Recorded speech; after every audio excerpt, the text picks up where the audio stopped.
இந்து சொந்தங்களே, நாம் யாரும் கூட நிச்சயமாக பயப்பட தேவையில்லை. காரணம், வருண பகவான் இன்னும் ஒரு 1.5 மணி நேரத்துக்கு நம்மளை சோதிக்க போவது கிடையாது.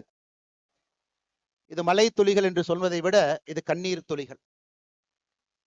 மேலே இருந்து பார்த்து கொண்டிருக்கக்கூடிய நம்முடைய மூத்த தலைவர்கள், தானலிங்க நாடார் ஐயாவுடைய கண்ணீர் துளி, வீரத்துறவி ராமகோபாலன் ஐயாவுடைய கண்ணீர் துளி, இதே மண்ணில தன்னுடைய சித்தாந்தத்திற்காக மதத்திற்காக வெட்டி சாய்க்கப்பட்ட ராஜகோபால் ஐயாவுடைய கண்ணீர் துளி, நான் சார்ந்திருக்கக்கூடிய பாரதிய ஜனதா கட்சியினுடைய மூத்த தலைவர்கள் ஆடிட்டர் ரமேஷ் அவர்கள், எத்தனையோ மனிதர்கள் வெட்டி சாய்க்கப்பட்டிருக்கின்றார்கள், அவர்களுடைய கண்ணீர் துளி, அருமை சகோதரர் சசிகுமார் அவர்கள் உள்ளிட்ட இந்த இயக்கத்திற்கு கடைக்கோடி தொண்டர்களாக ஒரு சித்தாந்தத்தை தாங்கி பிடித்து அந்நிய சக்திகளால் வெட்டி யாரெல்லாம் படுகொலை செய்யப்பட்டார்களோ எல்லோருடைய கண்ணீர் துளியை நாம் பார்த்து கொண்டிருக்கின்றோம். இவ்வளவு பெரிய ஒரு கூட்டம், எழுச்சியான ஒரு கூட்டம், ஒரு மதத்தை சார்ந்தவர்கள், வாழ்வியல் முறையை பின்பற்றக்கூடியவர்கள், நம்முடைய நிலத்தினுடைய கடவுள் தமிழ் கடவுள் முருகபெருமானை மையமாக வைத்து மதுரை மாநகரத்தில் சங்கமித்து இந்து முன்னணி அவர்கள் ஏற்பாடு செய்திருக்கக்கூடிய இந்த கூட்டத்திலே நாம் எல்லாம் பங்கேற்றுக் கொண்டிருக்கின்றோம். இது ஒரு சாதாரணமான ஒரு கூட்டம் இல்லைங்க. ஒரு இனம் தன்னுடைய குரலை உரக்க சொல்லிக் கொண்டிருக்கிறது, தன்னுடைய உரிமையை நிலைநாட்ட வேண்டும் என்று விரும்புகிறது, தன்னுடைய வாழ்வியல் முறையை யாரும் தொந்தரவு செய்யக்கூடாது என்று ஏங்கிக் கொண்டிருக்கிறது. அப்படிப்பட்ட இந்து சமுதாயத்தினுடைய இனத்தினுடைய சொந்தங்கள் எல்லோரும் இங்கே வந்திருக்கின்றீர்கள். பெரியவர்கள், தாய்மார்கள், சாது சன்னியாசிகள், எல்லா மடத்தினுடைய பாரம்பரியம் மிக்க மடத்தை தாங்கி பிடிக்கக்கூடிய ஆன்மீகவாதிகள் ஐயா எல்லாரும் மேடையில் இருக்கிறாங்க. RSS பேரிய இயக்கத்தினுடைய மூத்த முன்னோடிகள் மேடையின் மீது இருக்கின்றார்கள். இந்து முன்னணியினுடைய தலைவர் அண்ணன் காடேஸ்வர சுப்பிரமணியம் அவர்கள் இருக்கின்றார்கள். நான் சார்ந்திருக்கக்கூடிய பாரதிய ஜனதா கட்சியினுடைய தலைவர் அன்புக்குரிய அண்ணன் நயினார் நாகேந்திரன் அவர்கள், எல்லா மூத்த தலைவர்கள் மேடையின் மீது இருக்கின்றார்கள். மிக முக்கியமாக இந்த நிகழ்ச்சிக்காக தன்னுடைய பொறுப்பை எல்லாம் விட்டுவிட்டு, இதுதான் என்னுடைய முதல் பொறுப்பு, எங்கே சனாதன தர்ம பிரச்சனைக்கு உள்ளாக்கப்படுகிறதோ அங்கே நான் இருப்பேன் என்று சொல்லி இந்த நிகழ்வுக்கு ஆந்திரா மாநிலத்தினுடைய துணை முதல்வர் அண்ணன் பவன் கல்யாண் அவர்களும் கூட இங்கே நம்மோடு வந்து நின்று கொண்டிருக்கின்றார். அருமை சொந்தங்களை, ஒரே ஒரு நிமிஷம் யோசிச்சு பாருங்க. உலகத்துல யூதர்கள், ஜூஸ், மொத்த மக்கள் தொகையில வெறும் 0.2 விழுக்காடு இருக்கிறாங்க. 0.2 விழுக்காடு. அவர்களுடைய வாழ்வியல் முறையை தொந்தரவு செய்வதற்காக வெறும் 0.2 விழுக்காடு இருக்கக்கூடிய ஒரு இனம் 4 நாடுகளோடு சண்டை போட்டு நின்று கொண்டிருக்கின்றார்கள். 4 நாடுகளோடு. அந்த ஊர்ல இன்னைக்கு போய் நீங்க பாத்தீங்கன்னா அங்க இருக்கக்கூடிய குழந்தைகள் எல்லாம் பள்ளிக்கூடத்தை மொத்தமாக மூடி இருக்கின்றார்கள். ஹாஸ்பிட்டல் எல்லாமே கீழே கொண்டு போயிட்டாங்க, அண்டர் கிரவுண்டுக்கு. அந்த நாட்டை ஆளக்கூடிய தலைவர்கள் இதற்காகத்தான் மக்கள் எங்களுக்கு வாக்களித்திருக்கின்றார்கள், என்னுடைய வாழ்வியல் முறையை யார் தவறு செய்தாலும் வாழ்வியல் முறைக்கு தொந்தரவு செய்தாலும் எதிர்த்து நிற்போம் என்று இஸ்ரேல் நாடு நின்று கொண்டிருக்கிறது. இன்னொரு பக்கம் அமெரிக்காவை பாருங்க. நேற்று அவர்களுடைய விமானம் 37 மணி நேரம் தரையிலே படாமல் பறந்து வந்து இன்னொரு நாட்டின் மீது குண்டை வீசிவிட்டு திரும்ப சென்றிருக்கின்றார்கள். உலகம் முழுவதும் பார்க்கிறோம். ஆனா இந்தியால ஆபரேஷன் சிந்தூர் நடத்தப்பட்டால் சில மனிதர்களுக்கு பிரச்சனை. அதை நம்ம நல்லா புரிஞ்சுக்கணுங்க ஐயா. எதற்காக இந்த இனம் இங்கே ஒன்றாக நிற்கிறது, எதற்காக அதனுடைய குரல் உரக்க கேட்கப்பட வேண்டும் என்று இருந்தால், நம்ம ஊர்ல மட்டும்தான் நம்முடைய வாழ்வியல் முறையை தொந்தரவு செய்து ஏப்ரல் 22ஆம் தேதி பெஹல்காம்ல நீ எந்த வாழ்வியல் முறையை பின்பற்றுகின்றாய், நீ இந்து மதமா என்கின்ற ஒரே காரணத்திற்காக 26 மனிதர்களை தனித்தனியாக நிறுத்தி நெத்தி புட்டிலே சுற்று கொண்டு விட்டு இந்த மதம் இருக்கக்கூடாது என்று ஒருவர் நினைக்கின்றார். பதிலுக்கு பதிலாக எல்லை தாண்டி அந்த பயங்கரவாத நாட்டுக்குள்ள நம்ம போயிட்டு வரும் பொழுது மட்டும்தான் நம்முடைய நாட்டுல சில பேருக்கு பிரச்சனை. நன்றாக உணர்ந்து கொள்ள வேண்டும், நன்றாக உணர்ந்து கொள்ள வேண்டும். இஸ்ரேல் எப்படி நிக்கிறான் பாருங்க, அமெரிக்காக்காரர் எப்படி நிக்கிறான் பாருங்க. இன்னைக்கு இந்தியர்கள் முதலாக நாம் பார்க்கின்றோம், நம்முடைய கண் முன்னால் நாம வாழக்கூடிய சம காலகட்டத்துல நாமும் எழுந்து நிற்கின்றோம். என்னுடைய வாழ்வியல் முறைக்கு பிரச்சனை வந்தால் எழுந்து நிற்பேன், திருப்பி அடிப்பேன் என்று. அன்பு சொந்தங்களே, அதற்காகத்தான் இந்த மதுரையில முருகபெருமானுடைய மாநாடு நடந்து கொண்டிருக்கிறது. காரணம், இந்துக்களை பொறுத்தவரை சின்னதாக யாராவது தொந்தரவு பண்ணா நம்ம பெருசா கண்டுக்க மாட்டோம், பரவாயில்ல மன்னிச்சு போயிரும். பெரிதாக தொந்தரவு செய்தாலும் கூட அதையும் கண்டுக்க மாட்டோம், மன்னிச்சு போயிரும் சொல்லுவோம். ஆனா இன்னைக்கு அதையெல்லாம் தாண்டி நம்முடைய வாழ்வியல் முறைக்கு தொடர்ச்சியாக பிரச்சனைகள் வந்து கொண்டே இருக்கிறது. இந்து என்பதற்காக நான் ஏற்கனவே சொன்னதை போல நம்முடைய கடைக்கோடி தொண்டர்கள் கொல்லப்படுகின்றார்கள். இந்த மதத்தை பின்பற்றினா மட்டும் நம்முடைய வாக்கை பெற்று அரசியல்வாதிகளாக அதிகாரத்தில் இருக்கக்கூடியவங்க கோவில் இப்படி இருக்கு, கூம்பு மாதிரி இருக்குன்னு அசிங்கப்படுத்துறாங்க. இந்து மக்கள்கிட்ட ஒற்றுமை எப்பொழுதும் வராது என்கின்ற தைரியத்துல அரசியல்வாதிகள் இன்னும் பழைய அரசியலை செய்து கொண்டிருக்கின்றார்கள். அதையெல்லாம் உடைத்து காட்ட வேண்டும். என்னுடைய கோவில்கள் பாதுகாக்கப்பட வேண்டும். எங்களுடைய வாழ்வியல் முறையில எந்த பிரச்சனையும் வரக்கூடாது. எங்களுடைய குழந்தைகள் தைரியமா ஒரு ஸ்கூலுக்கு போனா கூட திருநூறு வச்சுட்டு போகணும். எங்களுடைய குழந்தைகள் இன்னைக்கு வட தமிழ்நாட்டில் ஒரு ஸ்கூலுக்கு போனா கூட ருத்ராட்சி கொட்டையை வெளியே அணிந்து கொண்டு செல்ல வேண்டும். இதெல்லாம் இன்னைக்கு மக்களுக்கு ஏற்படக்கூடிய பிரச்சனையாக இருக்கிறது. அன்பு சொந்தங்கள், அதற்கெல்லாம் இந்த முருகர் மாநாடு தேவைப்படுகிறது. ஒரு பக்கம் எழுச்சி, ஆளுகின்ற ஆட்சியாளர்களுக்கு எச்சரிக்கை மணி. 5 லட்சம் பேர் மதுரையில காசு கொடுக்காம கொள்கைக்காக மழை வரும் என்று தெரிந்தும் கூட்டம் அதிகமாக இருக்கும். அதுல என்னைய மதிப்பாங்களா? கடைக்கோடியில் உட்கார்ந்து இருக்கிற நான் விஐபியா? எனக்கு சேர் கொடுப்பாங்களா? எந்த கேள்வியும் இல்லாம இது என்னுடைய மாநாடு, என்னுடைய வாழ்வியல் முறையை காக்கக்கூடிய மாநாடு என்று வந்திருக்கின்றீர்கள். இதிலே எச்சரிக்கை மணி அங்க போகும். முருகபெருமான் நல்லா பாருங்க, 6 படை சாதாரணமான வீடுகள் இல்லைங்க. நல்லா பாருங்க, எல்லா வீடுகளுக்கும் ஒரு தன்மை, அறிவு, ஞானம். பழனி தந்தைக்கே நான் ஒரு தாரக மந்திரத்தை சொல்லி கொடுக்கிறேன், அதற்கு ஒரு வீடு. திருமணம் செய்து கொண்டு இல்லற வாழ்க்கையிலே அமைதியாக இருப்பேன், அதற்கும் ஒரு வீடு. நல்லா யோசிச்சு பாரு. என தேவையில்லாம பிரச்சனை பண்ணினா சூரசம்ஹாரம் பண்ணிடுவேன், அதற்கும் ஒரு வீடு. சூரசம்ஹாரம் செய்துவிட்டு அமைதியாக திருத்தணியில போய் இருப்பேன், அதற்கும் ஒரு வீடு. ஆளுகின்ற ஆட்சியாளர்கள் முருக பக்தர்களை எந்த வீட்டிலே வைத்து பார்க்க வேண்டும் என்று இந்த மாநாடு மூலமாக அவர்களுக்கு தெரியும். முதல் வீடு திருப்பரங்குன்றத்துக்கே நீ பிரச்சனை ஏற்படுத்தினா ஒரு வீடாக சென்று சூரசம்ஹாரம் செய்துவிட்டு மறுபடியும் அமைதியாக திருத்தணிக்கு போயிரும். அப்படிங்கிற மாதிரி தாங்க அந்த மாநாட்டில் ஒரு பெரிய செய்தியை நாம் சொல்லி இருக்கின்றோம். என்னுடைய வாழ்வியல் முறையில தலையிடாத, ஏன்னா நம்ம யாருக்குமே தொந்தரவு பண்ணல. இன்னைக்கு உலகத்தில் இருக்கக்கூடிய எல்லா மதத்தையும் பாருங்க ஐயா, எத்தனை கோடி மனிதர்கள் எந்த மதத்தை பின்பற்றாங்க பாருங்க. கிறிஸ்தவ மதம் 230 கோடி, கிறிஸ்தவ மதம் 200 கோடி, இந்து மதம் 120 கோடி. இதுல ஆச்சரியம் என்னன்னாங்க, 190 கோடி பேர் இந்த உலகத்துல எந்த மதத்தையும் பின்பற்றாம இருக்கிறாங்க, அன்அஃபிலியேட்டட்ங்கறாங்க. 230 கோடி கிறிஸ்தவர்கள் இருக்கிறாங்க, 200 கோடி இஸ்லாமியர்கள் இருக்கிறாங்க. 190 கோடி பேர் எந்த மதத்தையும் சாராதவர்கள், இந்து மதத்தை சார்ந்தவங்க 120 கோடி. எத்தனை நாட்டில் இருக்காங்கன்னு பாருங்க. இந்த மதத்தை பின்பற்றக்கூடியவங்க எத்தனை நாட்டில் இருக்காங்க? கிறிஸ்தவ மதத்தை பொறுத்தவரை 120 நாடுகள்ல அவங்க பெரும்பான்மை. இஸ்லாமிய மதத்தை பொறுத்தவரை 53 நாடுகள் அவர்கள் பெரும்பான்மை. அன்அஃபிலியேட்டட், எந்த மதத்தையும் சாராதவன் 10 நாடுகள்ல அவர்களும் பெரும்பான்மை. ஆனா நான் இந்து மதத்தை சார்ந்தவன் 2 நாடுகள்ல மட்டும்தான் நாம் பெரும்பான்மையாக இருக்கின்றோம். இரண்டாவது, இந்த மாநாட்டினுடைய முக்கியமான நோக்கம், ஒரு இந்துவுக்கும் இந்த எழுச்சி இருக்கணுங்க ஐயா, ஒருத்தருக்கு இருக்கணும். முன்னோர்கள் எப்படி இந்த வாழ்வியல் முறையை கட்டி காத்து பத்திரமாக நம்ம கிட்ட கொடுத்துட்டு போனாங்களோ அதே மாதிரி பத்திரமாக பாதுகாத்து நம்முடைய சந்ததியருக்கு நம்ம கொடுக்கிறோமா அப்படிங்கிற கேள்வியை எழுப்புவதற்கும் இங்கே முருகர் மாநாடு மதுரையில் நடந்து கொண்டிருக்கிறது. அன்பு சொந்தங்களே, யாருக்கோ பிரச்சனை, எனக்கு இல்ல, அந்த பிரச்சனை நமக்கு வரும். எங்கேயோ கோயில் அடிக்கிறாங்க, எனக்கு பிரச்சனை இல்லை, நமக்கு வரும். யாரோ திருச்செந்தூர்ல கியூல போய் நிக்கிறவங்க மயங்கி விழுந்து சாகுறாங்க, பிரச்சனை நமக்கு வரும். எங்கேயோ கட்டணம் வசூல் பண்றாங்க, நமக்கு அது வரும். 6 படை வீடுகள், 5 லட்சம் பேர் கடந்த 4-5 நாட்கள்ல. நேத்து மட்டுமே 1.25 லட்சம் பேருங்க.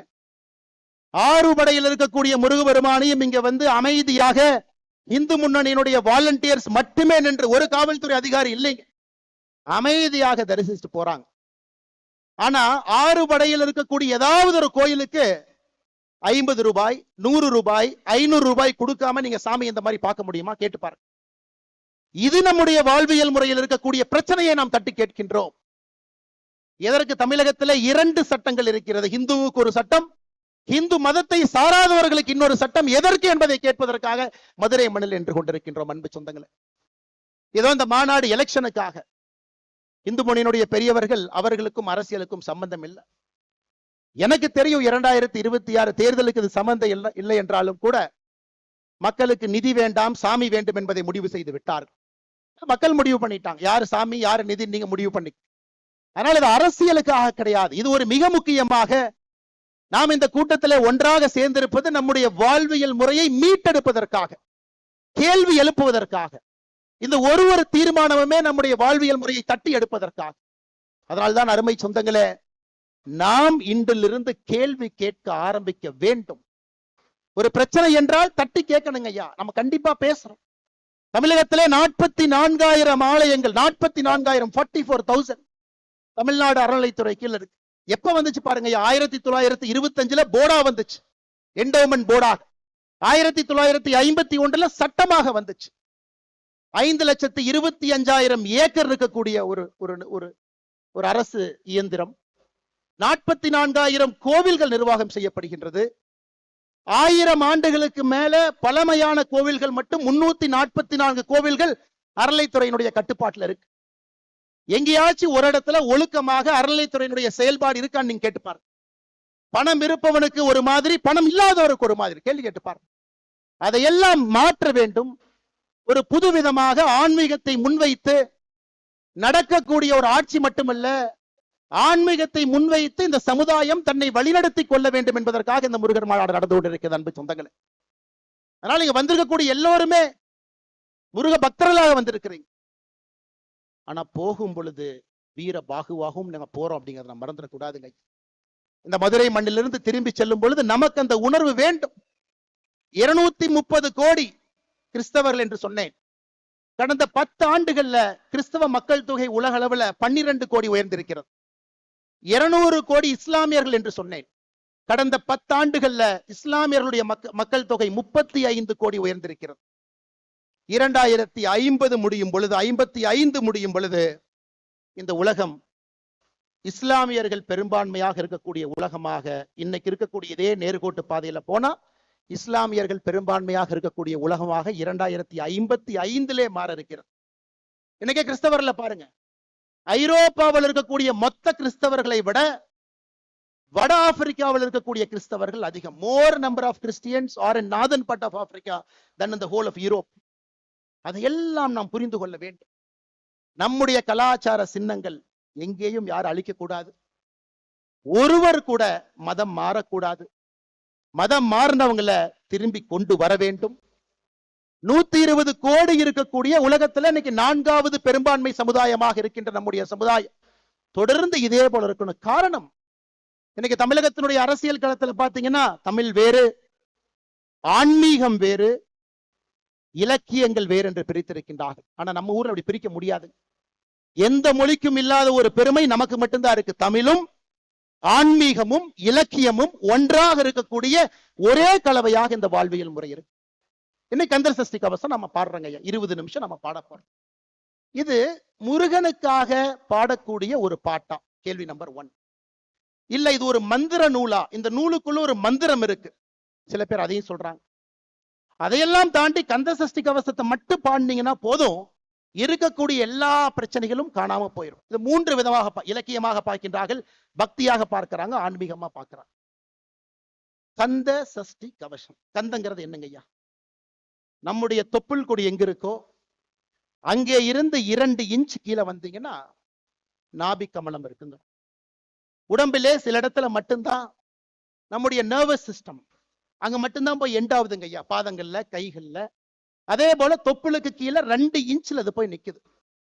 அதை பழைய தமிழ்ல 18ஆம் நூற்றாண்டுல சென்னி மலையில இந்த நூலை முதலாக சுப்பிரமணிய சாமிக்கு முன்னாடி ஏற்றிய பொழுது தேவராய சுவாமிகள் அவர்கள் கந்த என்று குறிப்பிட்டது நம்முடைய தொப்புள் கொடிக்கு கீழே இருக்கக்கூடிய 2 இன்ச் பகுதியில் இருக்கக்கூடிய பகுதி.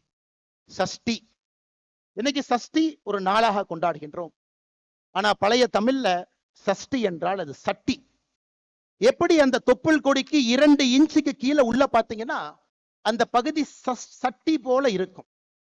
கந்த சஷ்டி கவசம் அப்படின்னா தொப்புள் கொடிக்கு 2 இன்ச்சுக்கு கீழே இருக்கக்கூடிய சட்டி போன்ற அந்த பகுதியை பாதுகாப்பதற்காக பாடப்பட்ட ஒரு பாடலை கந்த சஷ்டி கவசம்னு சொல்றோம். இதை இன்னொரு விதத்துல பாருங்க, சட்டியில் இருந்தா தான் அகப்பையில வரும், சஷ்டியில் இருந்தால் தான் அகைப்பையில் வரும். சஷ்டியில விரதம் இருக்கிறீங்கன்னா அகைப்பையில உயிர் உண்டாகும் என்பதற்காக சொல்லப்பட்டது. இந்த முழு கந்த சஷ்டி கவசத்துல அவ்வளவு சயின்ஸ் இருக்குதுங்க. இன்னைக்கு விஞ்ஞானத்திற்கு என்னவெல்லாம் தேவையோ எல்லாம் கந்த சஷ்டி கவசத்துல இருக்கு. அதனால்தான் நம்மை வாழ்வியல் நெறி என்று சொல்லுகின்றோம். தமிழ் மொழியிலே ஆன்மீகமும் அறிவியலும் கலந்திருக்கிறது என்று சொல்லுகின்றோம். இந்த மொழியை பிரிச்சு பார்க்க முடியாது. அதை திரும்ப எப்ப நம்ம மையப்பகுதி கொண்டு வர போகின்றோம்?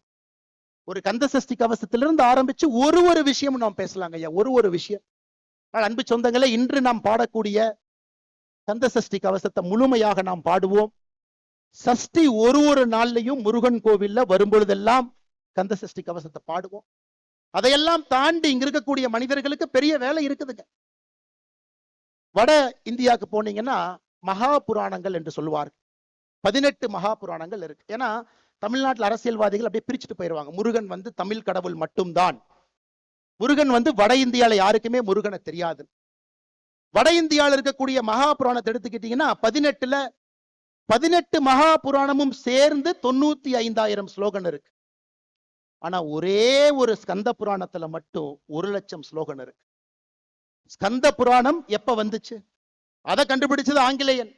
கேம்பிரிட்ஜ் பல்கலைக்கழகத்தில் இருக்கக்கூடிய செசில் பெண்டால் 1898 நேபாள ஓலைச்சுவடிகளை கண்டுபிடித்து இதுதான் ஸ்கந்த புராணம் கண்டுபிடிச்சாங்க. ஆனா இன்னைக்கு அவர் கண்டுபிடித்தது வெறும் 81,000 ஓலைச்சுவடிகள் தான், ஸ்லோகங்கள் தான். அப்படி என்றால் அவ்வளவு விஷயம் இருக்குதுங்க, அவ்வளவு விஷயங்கள் இருக்கு. நிறைய நாம் எல்லாம் கண்டுபிடிக்கணும். ஆட்சியாளர்கள் அதற்காக நிதி கொடுக்கணும். நம்முடைய பண்டைய தமிழ் நாகரிகம், கலாச்சாரம், வழிபாடு எல்லாத்தையும் தேடி தேடி படிக்கணும். ஏன்னா இன்றைய காலகட்டத்திற்கு தேவையான எல்லா பிரச்சனைகளுக்கான தீர்வு அதில் இருக்குதுங்க ஐயா.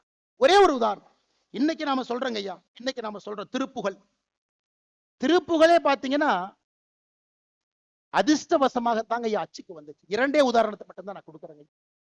1871 கடலூர் கோட்ல சண்டை போட்டுக்கிறாங்க சிதம்பரம் கோவிலுடைய தீட்சிதாரும் ஆங்கிலேயர்கள். அன்னைக்கும் தீட்சிதார்கள் சொல்றாங்க இந்த கோவில்ல வழிபடுற உரிமை எங்களுக்கு மட்டும்தான் இருக்கு. வெள்ளக்கார ஜட்ஜு சொல்றாரு, எப்படி வழிபடுவீங்க, பாடி காட்டுங்க அப்படின்னு. தீட்சிதார்கள் பாட ஆரம்பிக்கின்றார்கள்.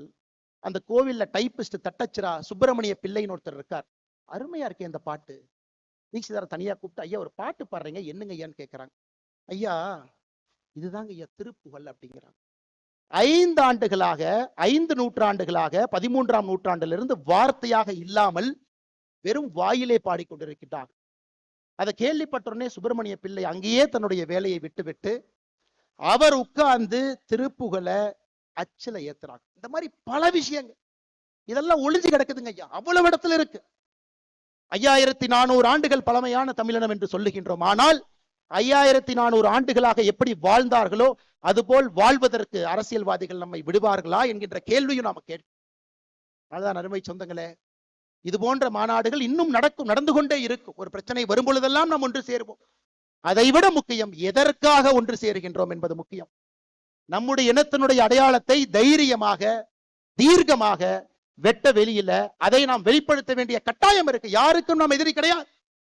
2 நாடுகள்ல மட்டும் பெரும்பான்மையாக இருந்தாலும் கூட நம்ம யாருக்கும் எதிரி இல்லைங்க. அதை தைரியமா நீங்க காட்டுங்க. நேத்து திருப்பரங்குன்றத்தில் அரசியல்வாதி ஒருத்தர் வர்றார், இன்னைக்கு எம்பியா இருக்கார், ஒரு முக்கிய கட்சியினுடைய தலைவர். கோவில்ல சாமி கும்பிட்டு வர்றார் 4 நாட்களுக்கு முன்பு. ஒரு அம்மா செல்ஃபி கேட்கிறாங்க. நெத்தியில் இருக்கக்கூடிய திருநூரை அழித்து விட்டு புகைப்படம் எடுத்து அந்த அம்மாவை அனுப்பி வைக்கிறாங்க. இவர்கள் ஓட்டு பிச்சை எடுக்க நம்மிடம் 2026 தேர்தலில் வருவாங்க. அன்னைக்கு கோயிலுக்கு போவாங்க, அன்னைக்கு நம்மை பற்றி நன்றாக சொல்லுவாங்க. அதை எல்லாம் நம்ம உணர்ந்துக்கணும். இந்துக்கள் நன்றாக உணர்ந்து கொள்ள வேண்டும், நாம் யாருக்கும் எதிரி இல்லை. நம்மை எதிரியாக நினைப்பவர்களுக்கு நாம் எதிரி என்பதிலே மிக மிக மிக தெளிவாக இருக்க வேண்டும் அன்பு சொந்தங்கள். அது மட்டும் இல்லாம இன்னைக்கு பாருங்க, உலகத்தில் இருக்கக்கூடிய எத்தனையோ நகரங்கள் அழிந்து கொண்டிருக்கிறது. டெட்ராய்ட் ஒரு காலத்துல உலகத்தில் இருக்கக்கூடிய ஆட்டோமொபைல் அங்க இருந்தாங்க வந்துச்சு. 10 ஆண்டுகள் அமெரிக்காவில் டெட்ராய்டினுடைய மக்கள் தொகை மட்டுமே 25 விழுக்காடு குறைஞ்சிருக்கு. அப்ப எந்த நகரங்கள் செழிப்பா இருக்குன்னு பாத்தீங்கன்னா கோவிலை சார்ந்த நகரங்கள் மட்டும்தான் செழிப்பா இருக்கு. யுஎஸ்ல அட்லாண்டிக் சிட்டி கேம்பிளிங்காக ஆரம்பிச்சாங்க, காணாம போயிருச்சு. டெட்ராய்ட் மேனுஃபேக்சரிங்காக ஆரம்பிச்சாங்க, காணாம போயிருச்சு. ஆனா கோவில்களை சார்ந்து இருக்கக்கூடிய நகரத்தை பாருங்க, மதுரை முதல் சங்கம், இடைச்சங்கம், கடை சங்கம், 4வது சங்கத்தை தாண்டி நின்று கொண்டிருக்கிறது பாருங்க. கோவில்கள் எங்கே எல்லாம் இருக்கின்றதோ அந்த நகரத்தை ஒரே நிமிஷம் கூர்மையா பாருங்க. காசிய பாருங்க, உஜ்ஜயின பாருங்க. தமிழகத்துல கோவிலுக்காங்க பஞ்சம். 44,000 கோவில்கள் என்று சொல்லுகின்றோம். அதையெல்லாம் தாண்டி எத்தனை இலக்கியங்கள், எத்தனை கோவில்கள் இயற்றப்பட்டிருக்குன்னு மட்டும் ஒரு நிமிஷம் யோசிச்சு பாருங்க ஐயா. ஒரே நிமிஷம் யோசிச்சு பாருங்க. திருப்புகழ் பாடல் பெற்ற தலங்கள் 120 ஐயா. தேவார பாடல் பெற்ற ஸ்தலங்கள் 274 சிவாலயங்கள். மங்கள சாசனம் பெற்ற 108 திவ்ய தேசங்கள், 33 சக்தி பீடங்கள். எல்லா நகரமுமே ஒரு கோவிலை சார்ந்திருக்கின்ற காரணத்தினால் அந்த நகரத்துக்கு அழிவு இல்லை, அந்த கலாச்சாரத்திற்கு அழிவு இல்லை, அந்த தமிழ் மக்களுக்கு அழிவு இல்லை. இன்னைக்கு இருக்கக்கூடிய திமுக கட்சி அரசியல் பேசக்கூடாது இருந்தும் ஒரு சின்ன விஷயத்தை அரசியலாக பேசவில்லை. 5400 ஆண்டுகள் சந்தோஷம். 5400 ஆண்டுகள். ஏன் 5400 ஆண்டுகள் என்றால் கோவில்களை சார்ந்து இந்த கலாச்சாரம் இருந்ததால் 5400 ஆண்டுகள். இதை நம்ம நல்லா புரிஞ்சுக்கணுங்க ஐயா. அதனால் நம்முடைய கடமை. இன்னைக்கு இந்தியால எத்தனையோ நகரங்கள், ஐயா பவன் கல்யாணம் அவங்க வந்திருக்கிறாங்க. சமீபத்தில் திருப்பதி கோவிலினுடைய சொத்தை எஸ்டிமேட் பண்றாங்க. the total asset of Tirupati temple. Tirupati டெம்பிளை பொறுத்த வரைக்கும் இந்தியாவில் 917 இடத்துல ப்ராப்பர்ட்டி வச்சிருக்கிறாங்க, சென்னை உட்பட. மொத்தமாக அசஸ் பண்ணி பார்த்தா திருப்பதி மட்டுமே 2,47,000 கோடி ரூபாய் சொத்து திருப்பதியில் இருக்கக்கூடிய ஏழுமலையானுக்கு இருக்கு. 2,47,000 கோடி. தமிழ்நாடு அரசினுடைய ஒரு பட்ஜெட்டுங்கிறது 3 லட்சம் கோடிங்க ஐயா.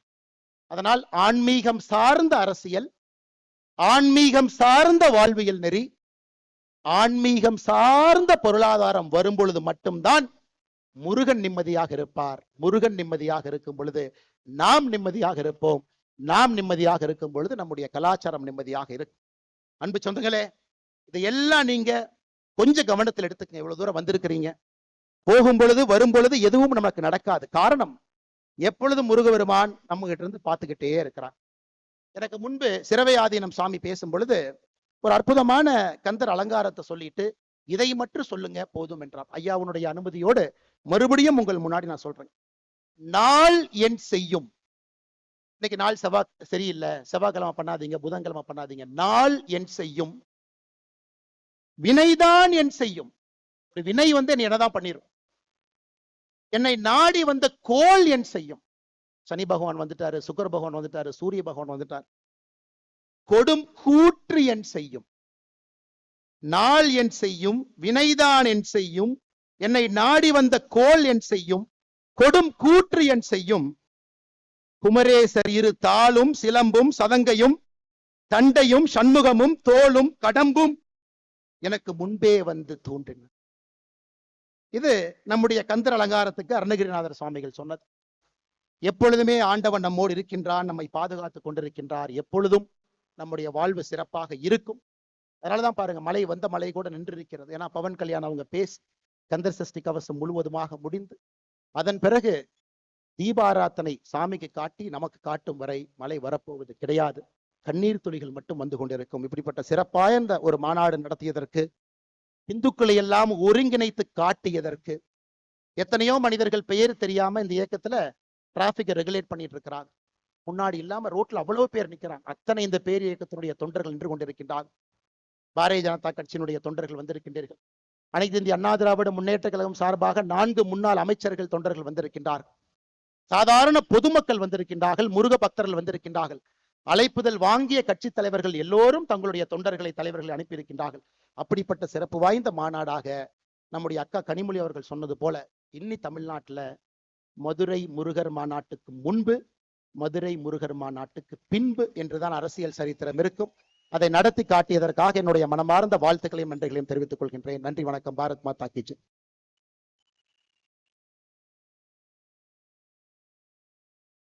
அற்புதமான உரையை வழங்கி சென்றிருக்கிறார் நம்முடைய அண்ணாமலைஜி.